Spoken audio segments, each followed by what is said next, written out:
नमस्कार। प्रदूषण की धुंध में घिरी नेपाल की राजधानी काठमांडू में आजकल राजशाही बनाम संघवाद पर चर्चा तेज है। बाहर से ये शहर शांत नजर आता है, लेकिन लोगों से बात करो तो लगता है कि यहाँ सरकार के खिलाफ निराशा है। एक और जहाँ राजशाही के समर्थन में कुछ लोग आंदोलन कर रहे हैं, तो वहीं बड़ा तबका ऐसा भी है जो सरकार से निराश तो है, लेकिन वो राजशाही की वापसी के पक्ष में नहीं है।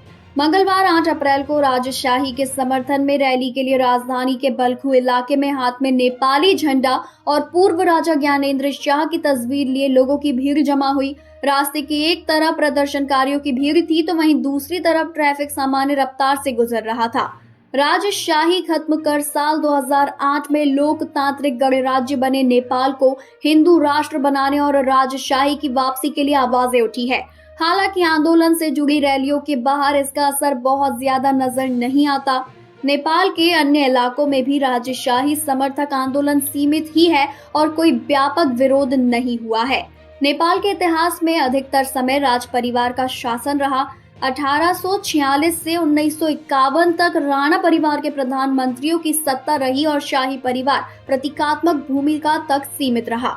देश में लोकतंत्र स्थापित करने का पहला प्रयास 1951 में हुआ, जब नेपाली कांग्रेस के लोकतंत्र समर्थक आंदोलन के कारण राजा त्रिभुवन नदी की मदद से राणा परिवार को सत्ता में हटा दिया गया। देश में लोकतंत्र स्थापित करने का पहला प्रयास 1951 में हुआ, जब नेपाली कांग्रेस के लोकतंत्र समर्थक आंदोलन के कारण राजा त्रिभुवन की मदद से राणा परिवार को सत्ता से हटा दिया गया।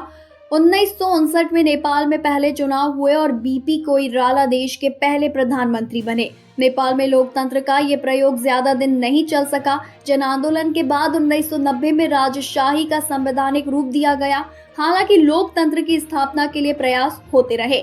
माओवादी आंदोलन के दौरान 1920 से 2006 तक गृह युद्ध जैसे हालात रहे, जिसमें हजारों लोगों की जान गई।